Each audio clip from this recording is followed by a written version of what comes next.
Evening, everyone. I'm Christy Michaud. I'm the Executive Director of Data Assessment and Accountability and one of the co-chairs of our TPAF Forum. So welcome to tonight's session of the Timberlane Parent Advisory Forum. We've got a great presenter today and a real interesting topic. So I'm glad that you came out this evening. Thank you for doing that. And for those of you who might be watching from home via live stream, as always, use the tpaf@timberlane.net email address.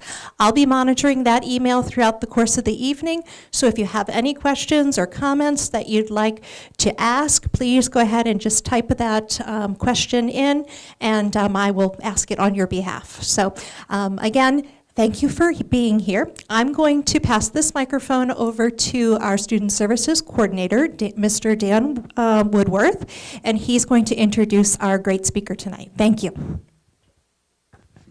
Thank you, Christy.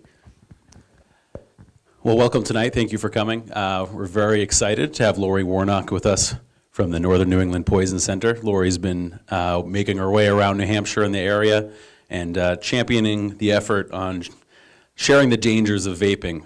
She has a wealth of knowledge to share with us, and obviously vaping is kind of a new thing for many of us, so we're really excited to have her here. And without further ado, here's Lori. Thank you. So, as the slide shows, my name is Lori Warnock, and I am the Education Coordinator for New Hampshire for the Northern New England Poison Center. You may know the Poison Center as Poison Control. You may know it as that number that you used to call when your kids were little and got into something they shouldn't have. How many people here have ever called Poison Control? Do you have sons? Yes, they are frequent flyers. Thank God for little boys. They keep my numbers up, yes. So kids under the age of 5 are probably 50% of our calls. And the nice thing is that about 70% of our calls can be taken care of on site. That means we can determine the nature of the emergency as to whether it's a true emergency or something that can be handled at home. Rinsing the eyes, for example, with cold, clear water, or washing off the substance, or giving the patient a glass of water and then monitoring them. And usually what our trained staff will do is they'll give you immediate advice as to the nature of the emergency and how much of an emergency it is, determine whether or not you need further medical care, and then they'll often call back in an hour just to verify that the signs and symptoms that you might be observing are still what we thought they would be, and that there's no further complications. The 800 number that you see there appears on a lot of the slides, 1-800-222-1222. I'm told that one digit off is a phone sex line, so you want to make sure that you get that number into your cell phones correctly. I don't know which digit it is, but it's the kind of mistake you only make once at a live call at a senior center. You can also text the word poison to 85511, and you can go on our website, nnepc.org, and you can chat. We have leaped into the 20th century with technology, so there are a variety of ways of reaching us.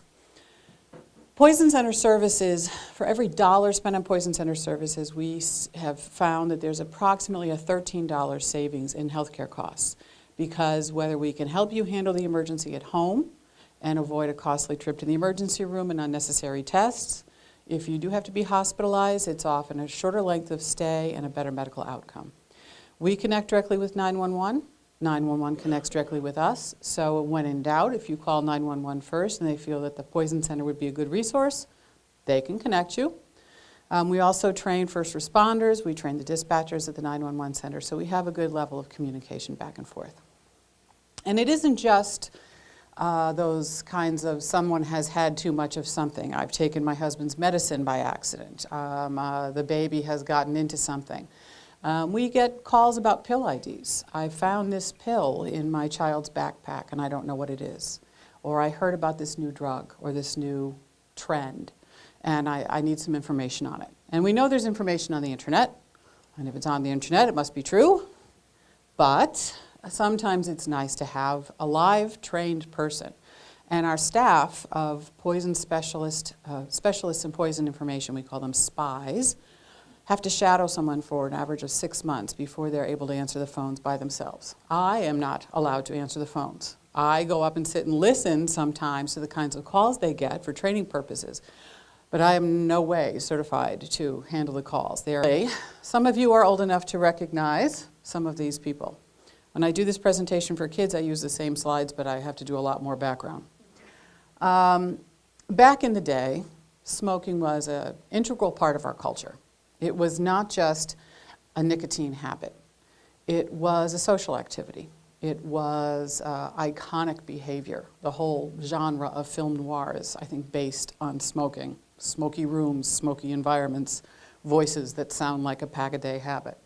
And if you look at some of the icons of our youth, John Wayne, everyone's favorite cowboy, died of stomach cancer associated with his smoking habit. Steve McQueen, coolest guy ever, not only an action hero in movie screens, but in real life, raced motorcycles, died of heart disease attributed to his smoking habit. Lauren Bacall and Humphrey Bogart, lovers on screen, lovers off screen. She sat by his bedside as he died of throat cancer, directly attributed to his cigarette smoking. And she continued to smoke after that.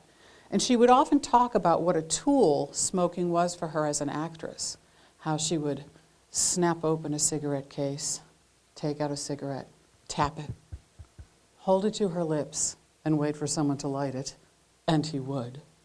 Take a long draw, blow it out in his face, and women in the audience would just clutch their pearls because it created such a character of sophistication and mystery and sexiness, and it was all part of, it would be feat of film for her as an actress. We had ads like these, the Marlboro Man, right, climbing off his horse at the end of a long day in the saddle, having a cigarette. 3 of the models that posed for these ads died of lung cancer. And the Camel Guy. Camel even went so far as to create a cartoon character, Joe Camel, to help sell their product, until the government said, hold on, clearly you're creating a cartoon character to market this to children, and that's inappropriate. Fine them, but you can see the Camel Guy is still, you know, where a man belongs. Pretty macho. Take your tire to work day. Not to be left out, we had the ads for ladies, right? You've come a long way, baby, because in the era of equal rights, we certainly had equal rights to chronic obstructive pulmonary disease. And the pretty cigarette for her, I love that it's called Eve. We couldn't possibly suggest anything more radical, right? If you go back even further, you see ads like these. Now, when I show this one to kids, they are absolutely horrified. Mama, before you scold me, maybe you'd better light up a Marlboro. Because our kids have gotten the message that cigarettes are a dangerous substance to use around children, that secondhand smoke is a dangerous substance for them.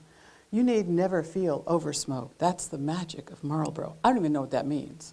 But it was very effective marketing. We started understanding over time that what the cigarette companies knew well before we did. And that was that cigarettes were not just paper wrapped around tobacco. They were actually engineered as these more complex little devices than they seemed. So they were engineered to make them burn slower so that you would get more out of them, thus would turn to ash before you'd had a chance to utilize it. That the flavor would be better, there wouldn't be such a burn on the back of the throat. You used to see ads that had a doctor in his white lab coat. After a long day of seeing patients, nothing soothes my throat like a menthol cigarette. And again, there's that implication that this is not only not a dangerous thing, it's a healthy thing that doctors recommend. So there were all these other ingredients that were added to make them more efficient at delivering nicotine, which is the key ingredient, because nicotine, of course, is the part of a cigarette that brings you back to buy your next pack. But things like butane, cadmium, which we know is a carcinogen, arsenic, methane, all kinds of other ingredients that affected how these worked. But the most important part of this was the delivery of nicotine. So after a while, even though the cigarette companies managed to get away with it, we eventually learned what they knew, and that is that cigarette smoking caused or contributed to a whole host of diseases all over the body, whether we're talking about reproductive, whether we're talking about respiratory, whether we're talking about skin or digestive systems, a whole host of diseases. So we started with counter-marketing, we being the public health. These are CDC ads. Some of you have probably seen them. That's Terry in both of the top ads. She died shortly after that second campaign was filmed. But you've probably seen the fellow who says, you can't serve your country if you don't have enough energy to put on your uniform, and he shows a scar from open heart surgery. Or the fellow who takes out his teeth and talks about having had oral cancers. So we started doing this counter-marketing campaign, and it was effective. It actually worked pretty well. When we look at the measurements of cigarette smoking among adults, which we started measuring in about 1964, when we look at the graphs, we've actually hit, in the last month there was a report that says that we've hit the lowest level of traditional cigarette smoking among adults in the US since they started measuring back in 1964. And even the numbers for teens have gone down. I talk to teens now, and when I say to them, you know, at my high school, we had a smoking area out front. How many of you had a smoking area at your high school? Yeah. And you would pull up in front of the high school, and there would be 100 kids out there having their morning cigarette, along with a dozen administrators, a couple teachers, right? If you had to go into the teacher's lounge to get mimeograph made, the smoke in there would just be enough to choke you, as if the mimeograph solvent wasn't enough, right? Kind of wondered what set them off for the day. So we know that traditional combustion cigarette use has dropped dramatically. And if you look at this graph, there aren't a lot of graphs, I promise, but if you look at this graph, all of the products in blue are traditional tobacco products, combustion products, cigarettes, cigars, pipes, and all of those have either stayed level or dropped over the period of time, and this shows from 2011 to 2016. I've added the number for 2017, 11.7, which was a slight increase. When we measured the numbers in 2018, it was up to 20%, and that is use of electronic cigarettes. That's a new product, roughly introduced in about 2010 as a device to help someone who had a smoking habit find a healthier alternative. That was its initial purpose. And if you're an adult in the audience that was a traditional smoker, smoked traditional cigarettes, and has switched to an electronic cigarette, no judgment, because in many ways it is probably a less harmful substance than traditional cigarettes.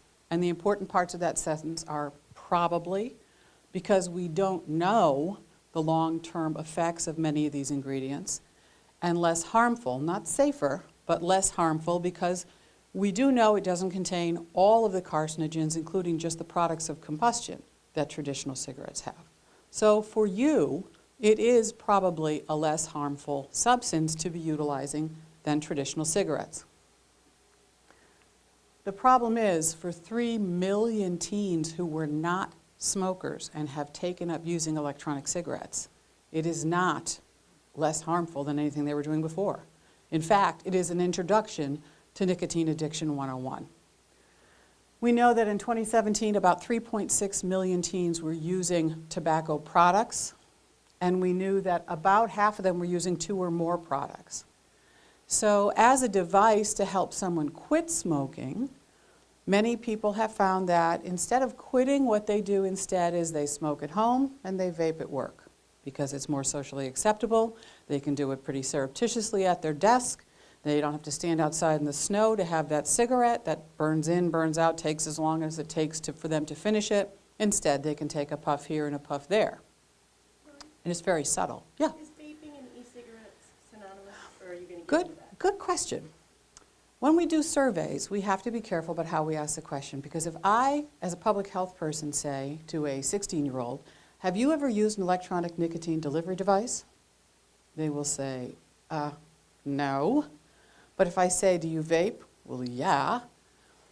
We've had to figure out in some of the surveys that we've been doing that we need to ask the questions in the right way, because for public health to call it an electronic nicotine delivery device is all well and good. But for teens and for the general public who know them as e-cigarettes or Juuls or vapes or smokes or whatever the term that they're using is, we have to make sure that we're speaking the same vocabulary. So yes, when I talk about e-cigarettes, those are the products, the devices that are used for vaping. And we're talking about any kind of device that turns a solution, a nicotine solution, into a vapor, actually an aerosol, and delivers it into the lungs. which we know is a really effective way of delivering medicine. Anyone here who's ever used a metered dose inhaler for asthma knows that turning medicine into tiny particles that are then absorbed into the lungs and therefore into the bloodstream is a very effective way.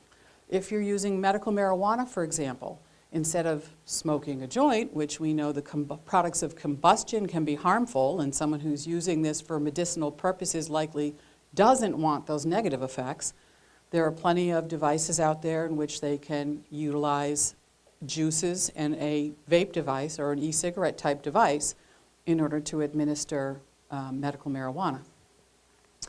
So when we talk about kids in particular, what we're finding is even the kids that have taken up using an e-cigarette are 4 times more likely to then also turn to using traditional combustion products, traditional cigarettes. So all that progress we've made in getting the message across that smoking, as in traditional cigarettes, is dangerous, we are now backpedaling on.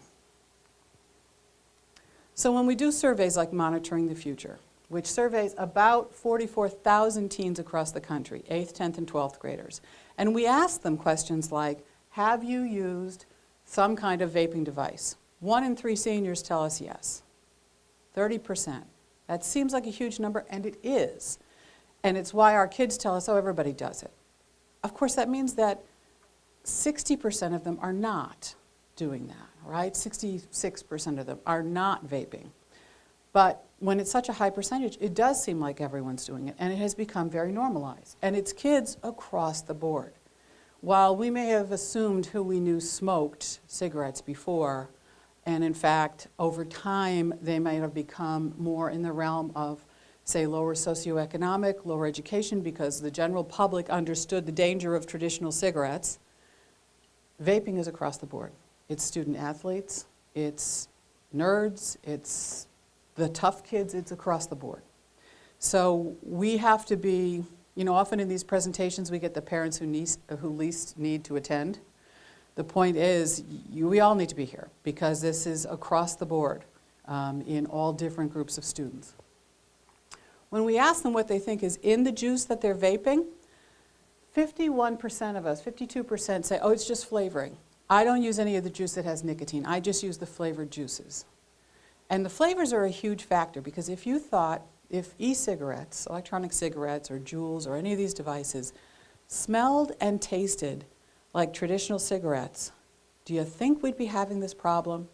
I mean, most kids that have grown up with smoking being sequestered in areas that are awkward and out of the way, and they're used to not being in a restaurant where someone smoked, they're used to not being in a store where someone could smoke, or in a bus where people could smoke. They're very sensitive to that smell of cigarette smoke, unless they've grown up with it at home. Most of them, I think, would probably shun it. My kids were horrified when they saw people smoking. Mom, don't they know it's bad for them? Yes, honey, they do. It's okay. But because we've done such a good job of getting that message across to them. So 52% said it's just flavoring. 30%, 33% said, yeah, mine has nicotine in it, I know that. And another 11% said they use it for marijuana or hash oil. And we're going to talk about those products as well, because that's certainly a possibility. And there's a whole new crop of superstars, of celebrities that are modeling that behavior as well, whether it's Jack Black, everybody's fun guy, Leo DiCaprio sitting at the Golden Globes at his table with his e-cigarette, that's an e-cigarette device, vaping. Johnny Depp, the coolest pirate on the planet, and of course, something for the ladies, right? Jenny McCarthy bringing sexy back. She's a spokesperson for Blue e-cigarettes. So is it a cessation device?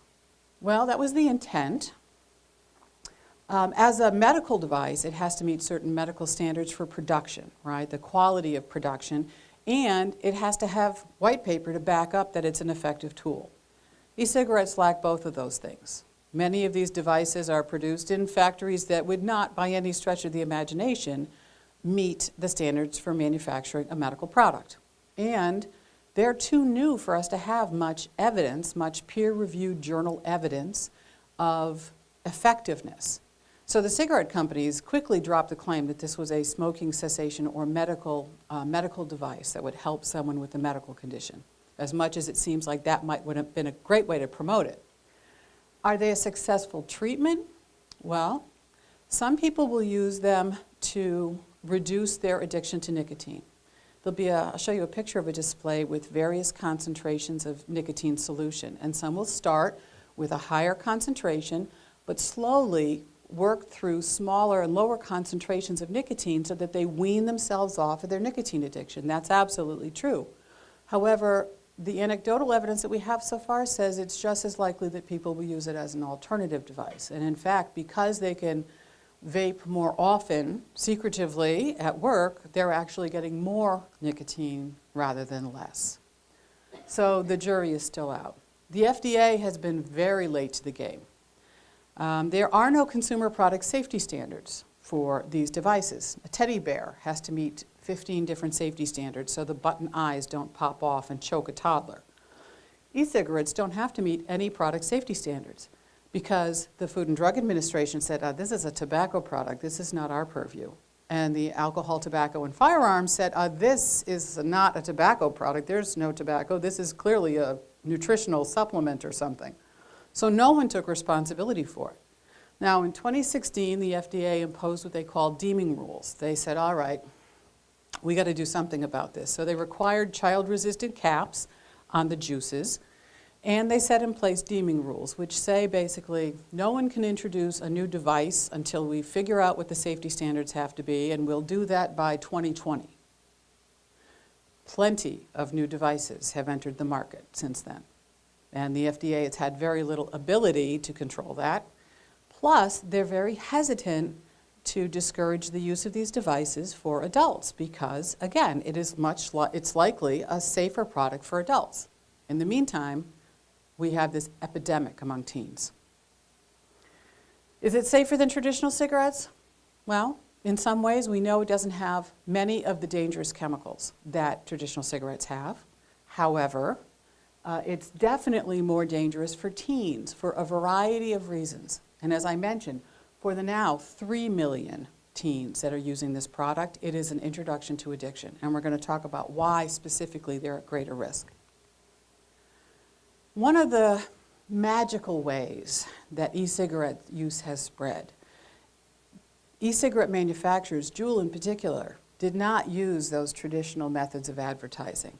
Those magazine ads, your kids haven't looked at a magazine since they were 5 in the dentist's office looking at highlights, right? They don't look at magazines anymore. They don't even watch television. They watch videos, they watch BuzzFeed, they watch YouTube. They're on social media. And that is where Juul in particular did its work. They spent very little money on traditional advertising. Instead, they would support these great videos. Now I want you to go home, I want you to go on YouTube and put up vape, put up cloud chasing. You will see the most amazing smoke tricks you've ever seen. Like the fellow on this side here who does these tricks, it looks like a circus act. They pour vape out of the bottle and it spills onto the floor, just the clouds of smoke. They blew circle and circle and circle and rings and rings and rings. It's amazing.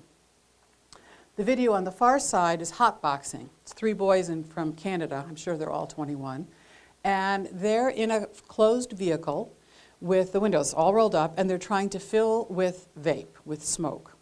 And I'm calling it vape because it's vapor rather than smoke from combustion. And they hold up their devices like it was a makeup video. So this is what I'm using today, and here's the juice that I'm using, and then they pass it around and they share it. Here, try mine, which is great during cold and flu season. Wonderful. And they try to fill it with as much vapor as they can. And of course they videotape this and they post it.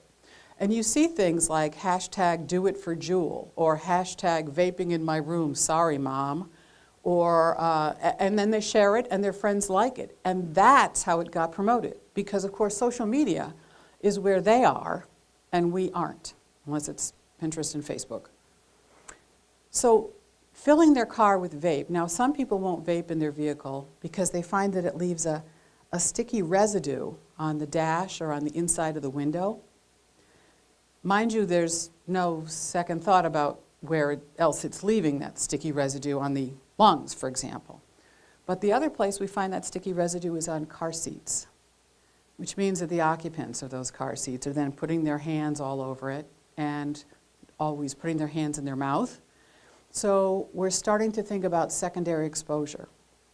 Not concentrations enough to be toxic, but certainly a secondary exposure like we got concerned about, and with good cause, for secondary exposure to cigarette smoke. So let's talk about nicotine, because nicotine is the common element to both traditional cigarettes and to e-cigarettes. And for the 15,000 different e-juices that are out there, the percentage of which have zero nicotine is very small, because that doesn't guarantee you a market, right? Cigarette companies knew for decades that if they could get you smoking at the age of 13 or 14, that they would have you for the rest of your life because of what nicotine does to the adolescent brain. Which is why when we were younger, many of us remember cigarette machines in the lobby of restaurants and hotels where you could just stick a few coins in and buy your e-cigarette. You could buy your cigarettes. So here's what we know about nicotine. Tobacco's been around for centuries.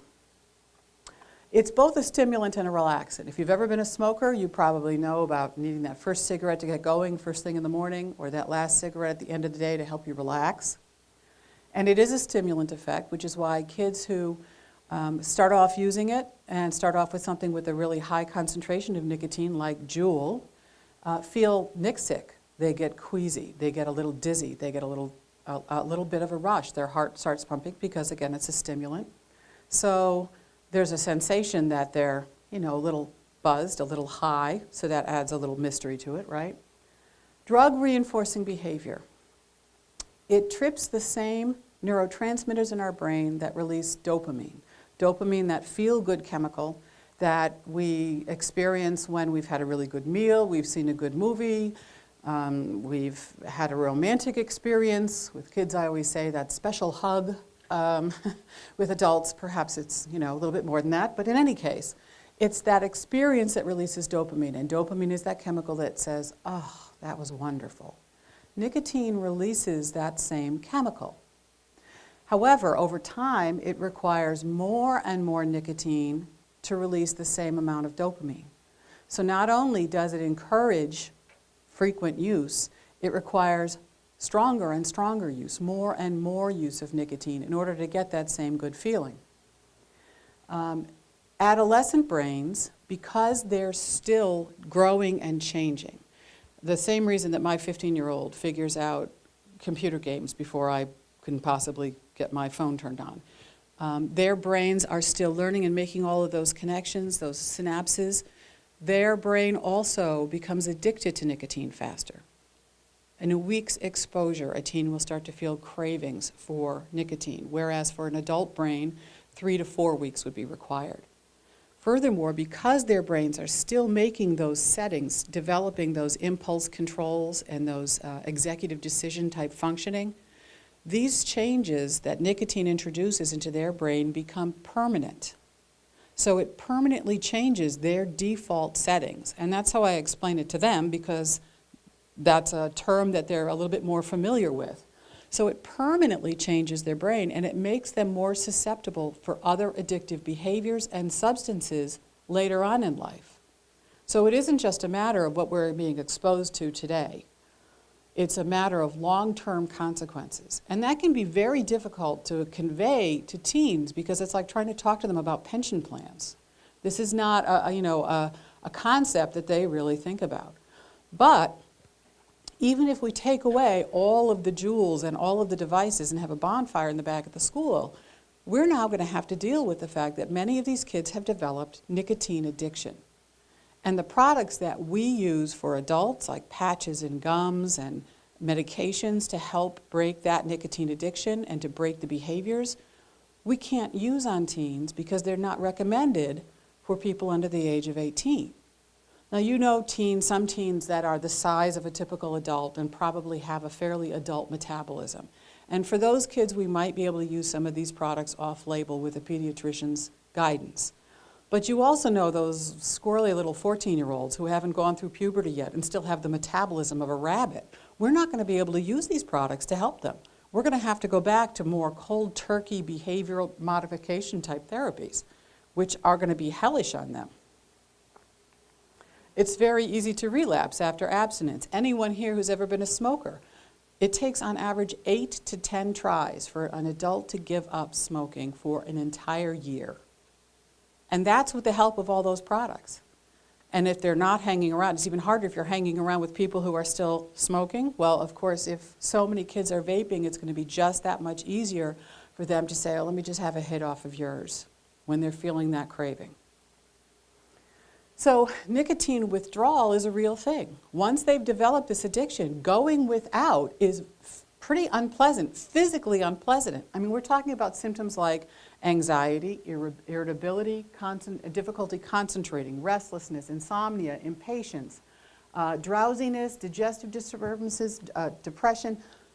This is my 15-year-old on a regular basis, I will tell you, okay? This is her on a regular basis. I need nothing to turn that up in volume. But these are the kinds of symptoms that we experience when they go through this nicotine craving and they can't use it. So that family vacation where they can't sneak their vape and you notice them behaving really much worse than usual, don't be surprised if it's partly because they're doing without something that they have the capacity to do more of when they're not at home. Chronic use also causes the brain to release dopamine less often. And that means that even things that they found pleasurable before are not going to release the same amount of dopamine that vaping does. So they're not going to find as much pleasure in things that used to cause them pleasure. So you're actually reducing their capacity for feeling that kind of pleasure and enjoyment in their regular activities, and this contributes to depression. I mean, you're sucking the joy out of everyday things that used to mean something to them, because they don't stimulate the release of dopamine the way that nicotine does. And as we said, it can prime the brain for other types of addictive behaviors later on because it changes the way the brain responds to impulse. Any questions about nicotine so far? Any questions at all? We're doing good. Okay. So this is a display in a vape shop in Manchester. Part of my job as an educator for the Poison Center is to go on field trips. I have a very strange job.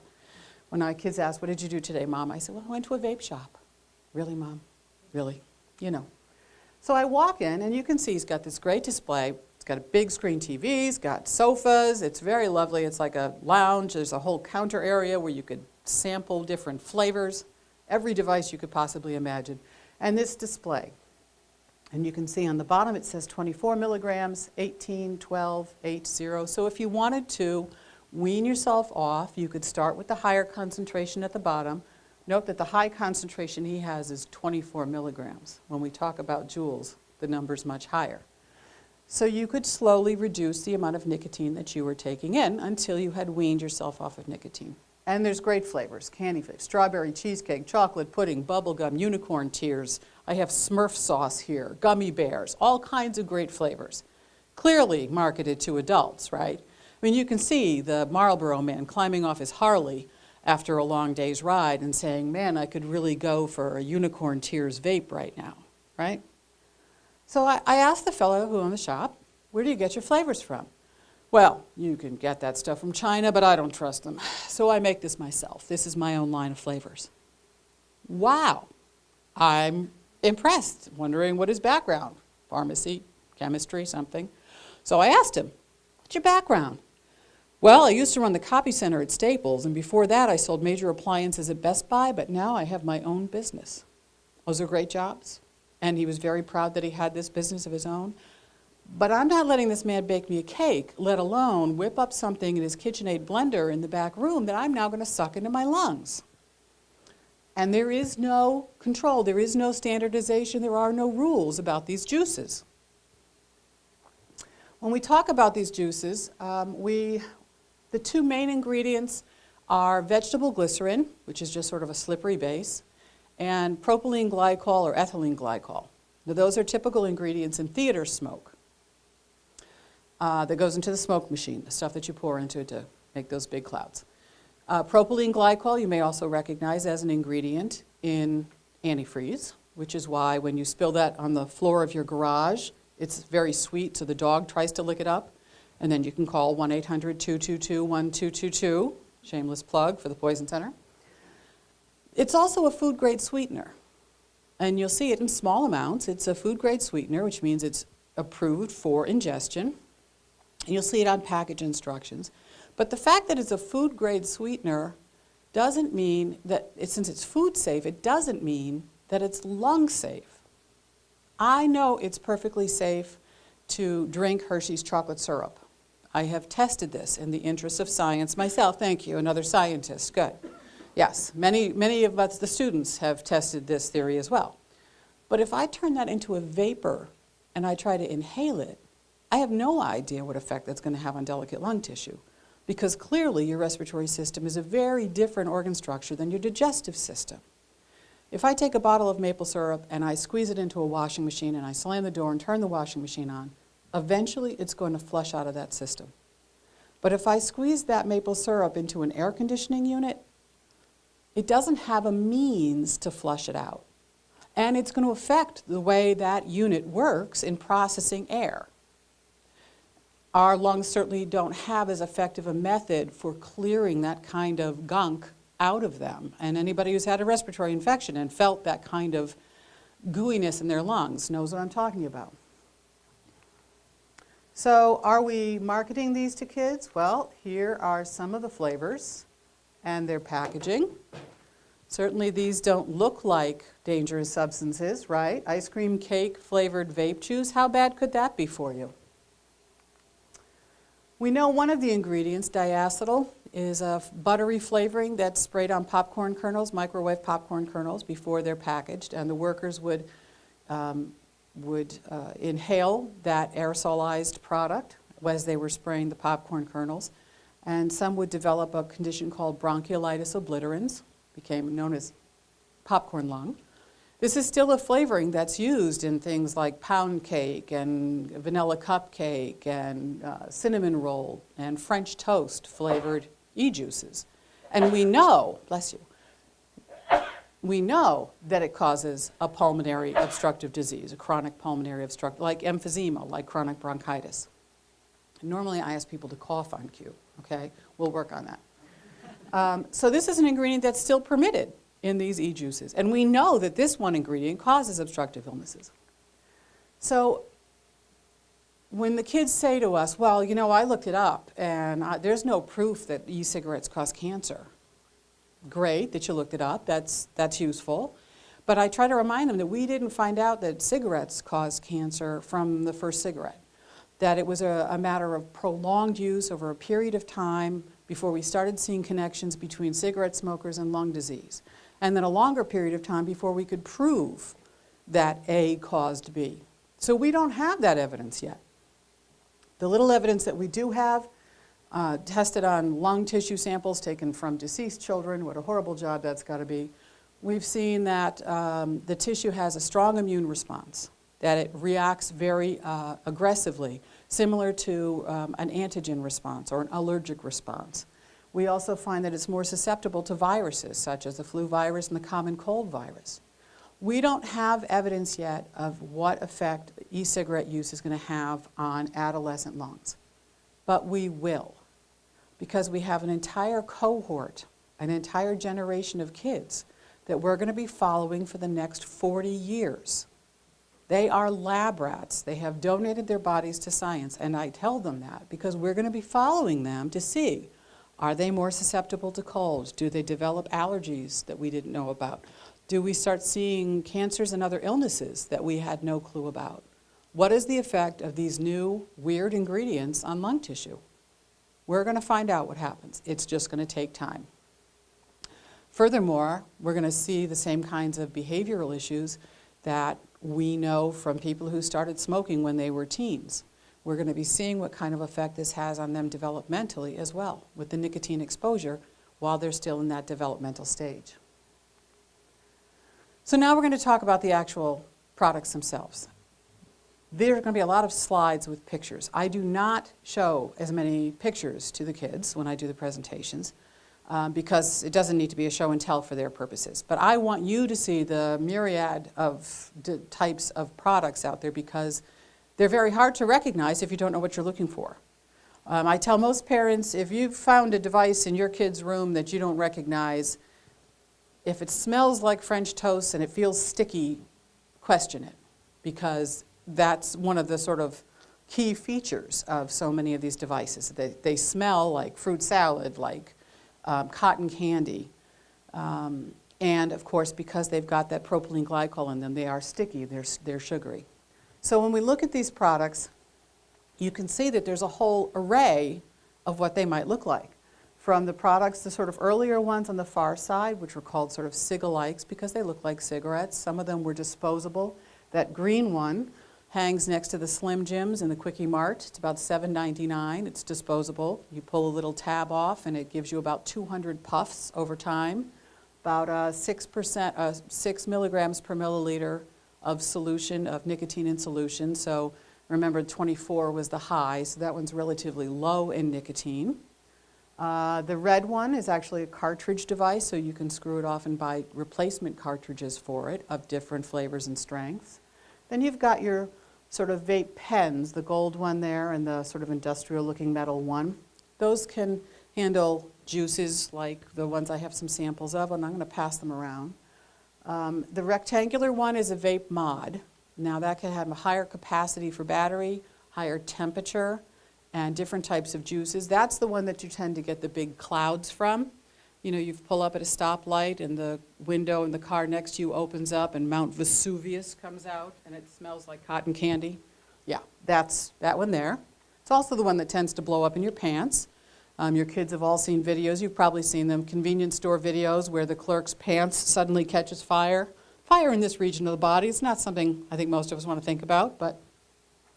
And then you've got your, your fake cigar, and for your man bun wearing hipsters, you've got a pipe. There's no man bun wearing hipsters in the, no, good, okay. I forget to check before I say that. The basic technology is all the same. Mouthpiece, reservoir for liquid, heating element, battery. What goes from there, of course, can be a whole world of creativity. Anybody on Pinterest? I'm the only one on Pinterest, right, okay. Well, if you go on Pinterest, thank you. It's like a 12-step program. If you go on Pinterest and you put up vape or vape mods, you will see a world of creativity, whether it's your superhero line, your beachy sort of bling. Someone says, oh, look, they put a picture of their child on theirs, how sweet. The one in the middle here is the one that makes school nurses' heads explode. That is actually a device used for vaping marijuana material, actual bud material, and it does look like a metered dose inhaler. Vaped marijuana, the concentrates don't smell quite as skunky as traditional marijuana, smoked combustion. Smells a little bit more like burnt popcorn, but still has an odor to it. Whereas most of the rest of these would be used with the juice liquids that smell like half the colognes my daughter brings home from Bed and Bath, or Bath and Body Works, or Pink, that smell like fruit salad. Oops, wait, back. There we go, wrong button. These are some more styles of vape pens, and you can see there's a whole array. I mean, if you saw these devices sitting on someone's desk or in their backpack, would you necessarily think they were electronic nicotine delivery devices? Probably not. Excuse me, even your Hello Kitty product over here. One mother said to me, oh my God, I just got that for my daughter for Christmas. She had it on her Christmas list. I didn't know what it was. And again, that's half the battle. These look so innocuous. I have a bunch of them up here, but I had a parent who came up afterwards to a presentation, and they said to me, now how do they use this? And I said, well, that's actually the remote for the film projector. But frankly, they could just as easily have been that, and I'll show you some others that look just as much like this. These are the vape mods, again, a bit more complex, a bit more expensive. And the bottom line there is the Athena model, so we're still marketing to the ladies. Excuse me.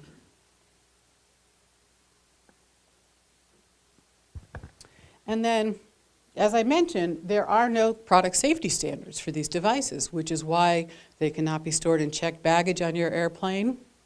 In fact, there have been a couple stories most recently with people who brought them in their carry-on luggage, and they caught fire, and flight attendants stomping them out in the aisle, putting out the fire. So you can see there, again, no product safety standards.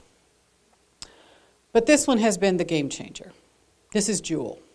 You may have heard the term, juuling. So popular that it became a verb. Juul was introduced in 2015. In 3 years, it's become a $16 billion, with a B, dollar company, mostly out of the pockets of your kids. It's 70% of the market. So out of every 10 people using an e-cigarette product, 7 of them are probably using Juuls. Atria, which is one of the big tobacco companies, just bought a huge share. It was actually started by 2 grad students out at Stanford looking for an alternative for smoking. They were smokers.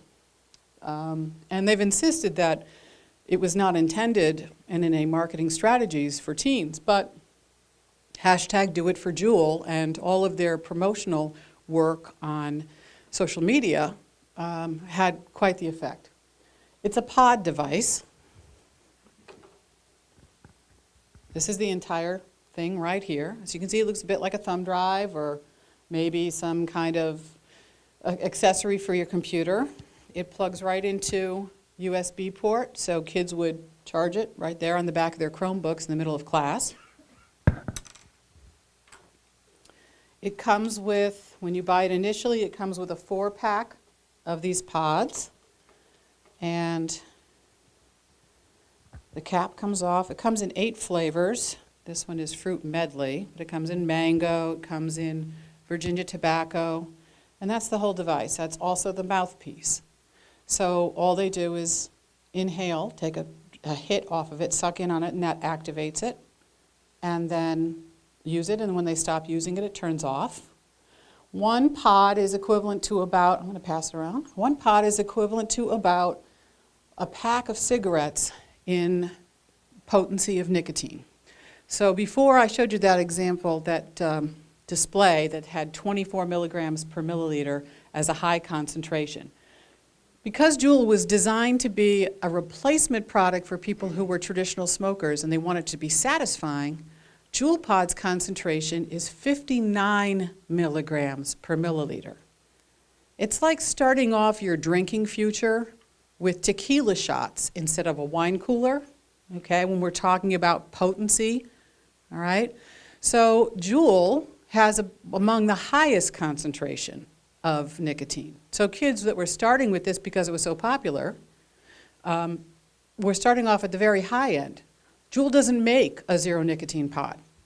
So kids that were telling you that they only use the zero. Yes, you can go online, you can find instructions on how to break into a Juul pod and refill it. They leak after that. And you can even buy counterfeits, kind of like Keurig. You can buy counterfeit Juul pods. This one I bought in Salem, New Hampshire, and this one actually has CBD, which is the non-psychogenic element of marijuana. So THC is the element in cannabis that makes you high. CBD is the non-psychogenic, doesn't make you high, very popular component of cannabis right now that's being shown some promise for treating people with, you guys want to take a look at it back there? Yeah, sure. They were just saying the up the level in the Juul, is it more than 59 now? They offer a lower concentration. It's a relatively new one that's 39 milligrams per milliliter. Again, still much higher than that 24. And you can buy 79 milligram per milliliter concentration pods. Juul doesn't sell them themselves, but again, you can buy the counterfeit pods in any one of the vape shops. I encourage you to go into a vape shop. I find Smokers Haven to be very good in customer service. They're very eager to talk to you about things, but any of the vape shops are worth going into. I'm very candid when I go in and I say, hi, I work for the Poison Center. I want to talk to kids about electronic cigarettes, and they say, oh, then you want to get a Juul. And they point me over there. But then they also show me other devices, other products. So Juul is very high in concentration, very popular, good marketing strategy. So a 4-pack of cartridges is about $16, and each cartridge has about a pack of cigarettes worth of nicotine.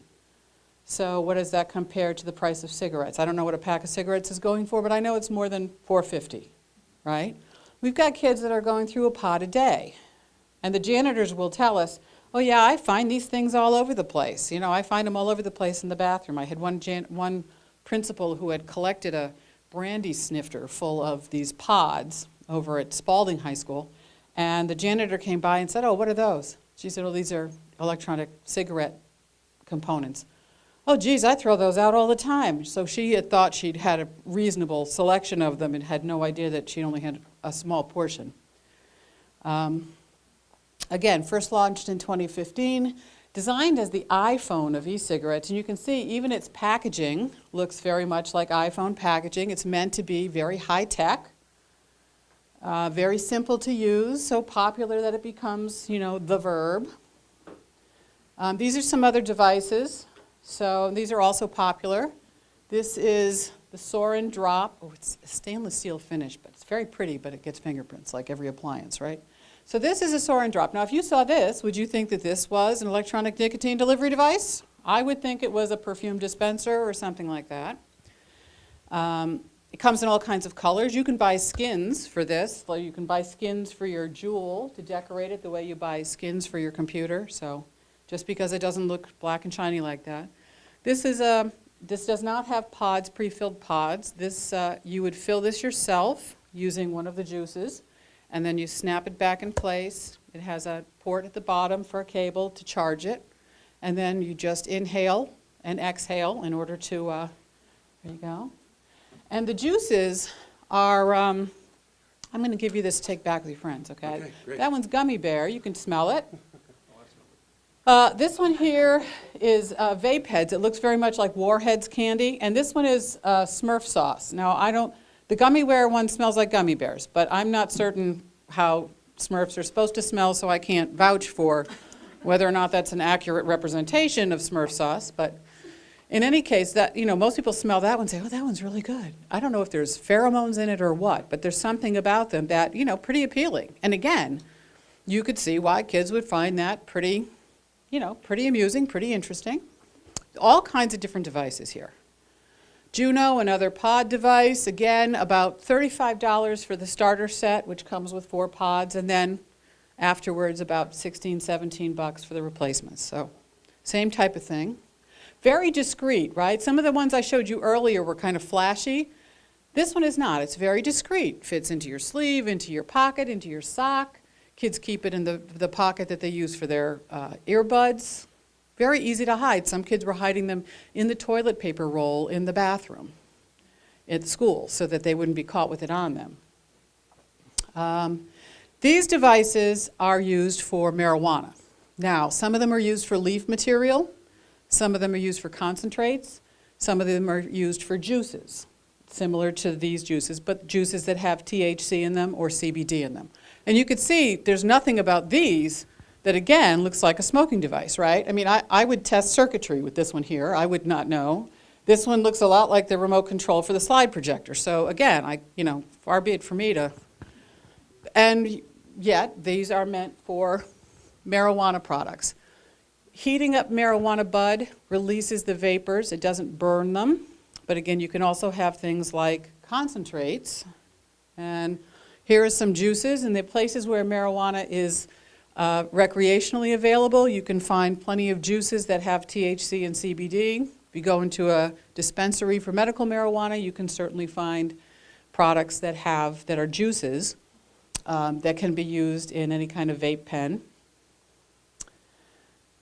I mentioned concentrates. So you may have heard of butane hash oil, also known as wax or shatter or butter. The basic process is you take leaf and bud material of marijuana in a closed canister and you force a solvent through them, like butane or isopropyl alcohol, and it extracts a resin, a very sticky resin that looks like honey or looks like, as you can see, those wax sort of things, little peanut buttery sort of thing. Whereas a marijuana cigarette, a joint, may have a 10% THC concentration, these can have 60 to 80% THC, very highly concentrated.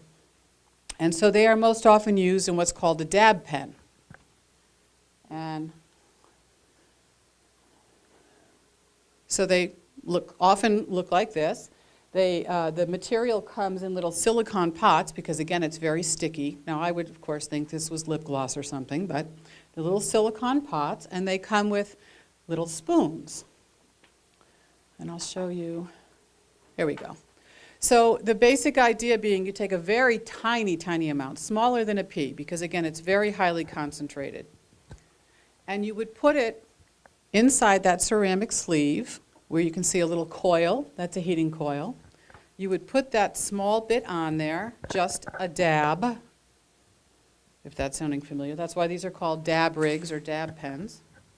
And then once you heat this up, you would inhale that smoke, and that it's a very quick, very strong hit. You don't need to smoke a whole joint. It goes right into the bloodstream because it's so highly concentrated. Of course, sometimes it makes you cough, and you go like this.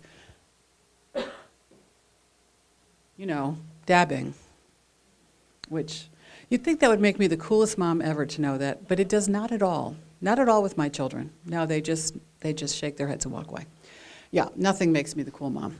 So in any case, if you see something like this, and this device is I bought this with expense money.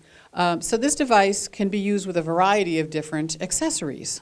So it's kind of like your power tool, right?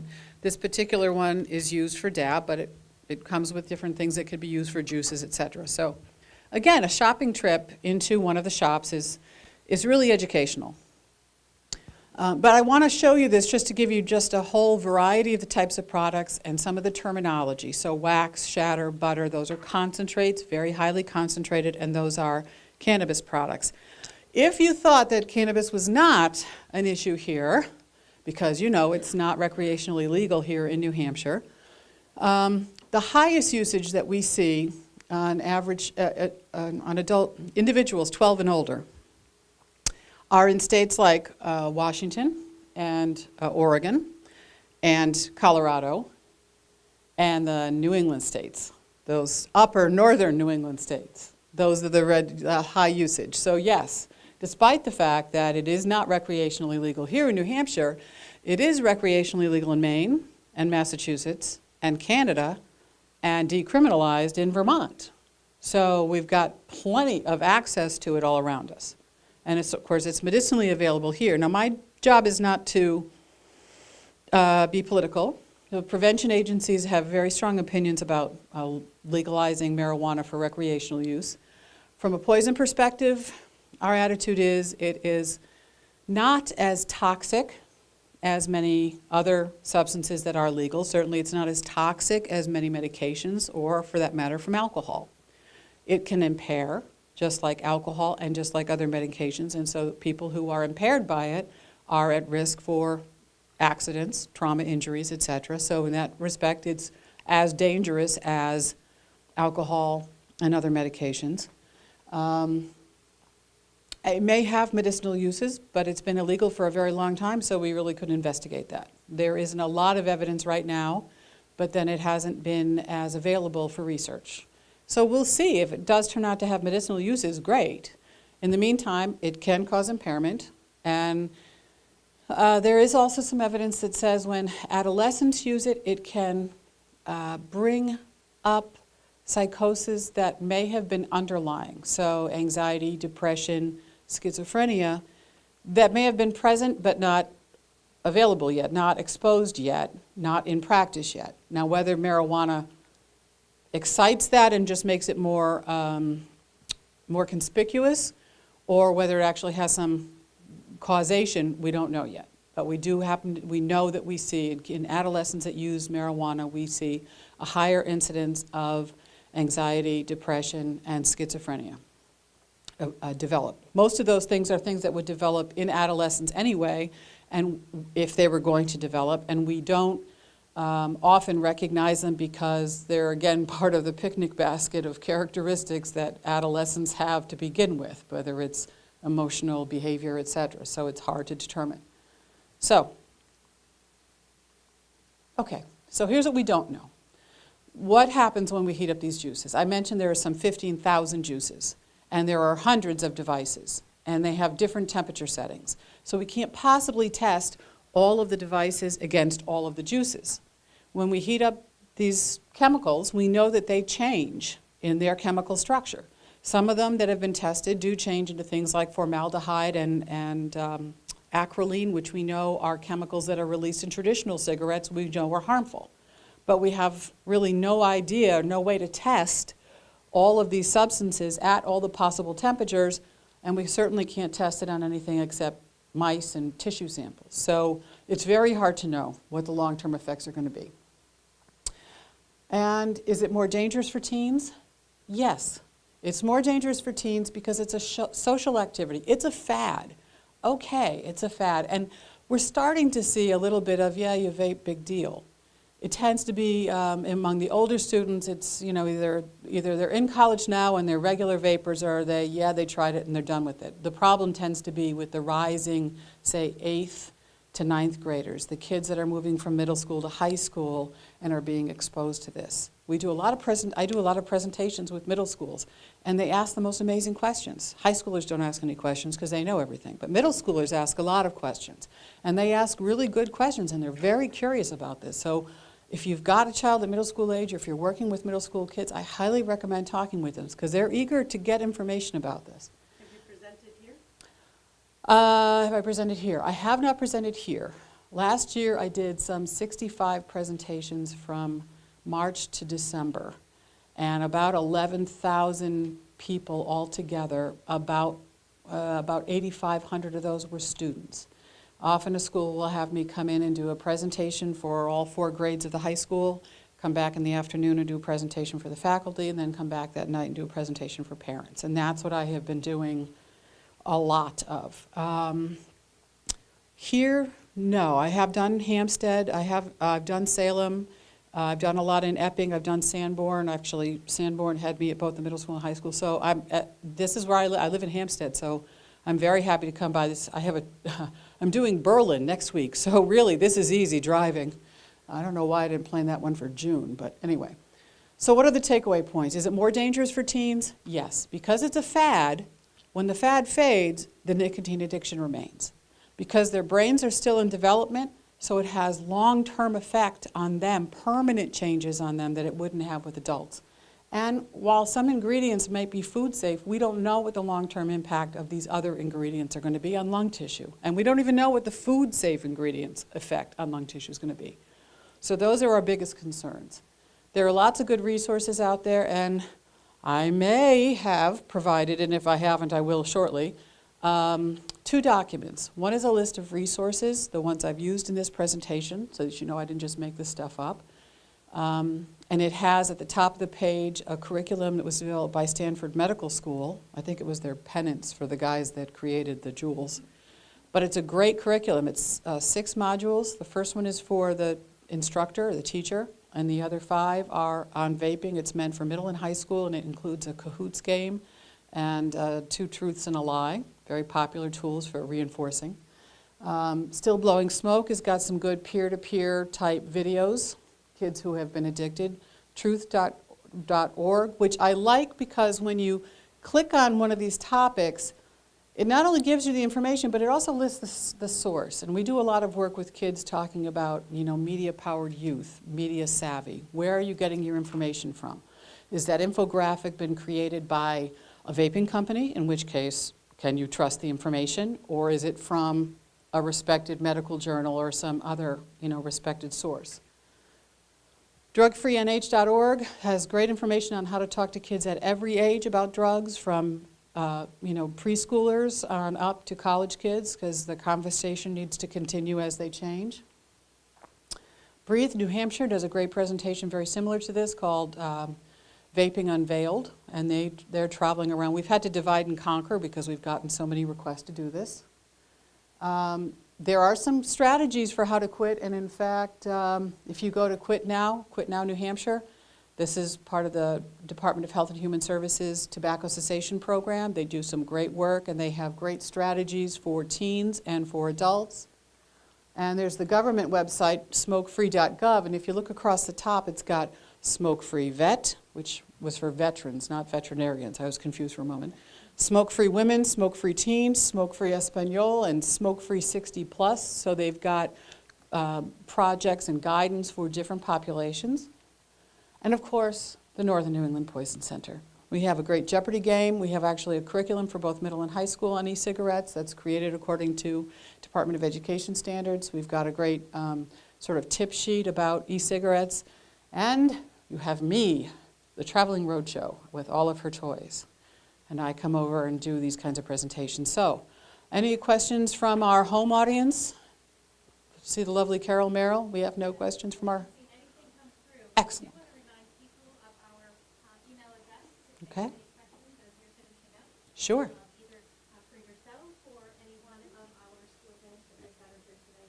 Great. And what is the email address again? TPAF at timberlane.net. You can also go, obviously, to nnepc.org, and you can reach me at Warnol, WARNOL, at mmc.org, or simply contact someone here and they can reach me.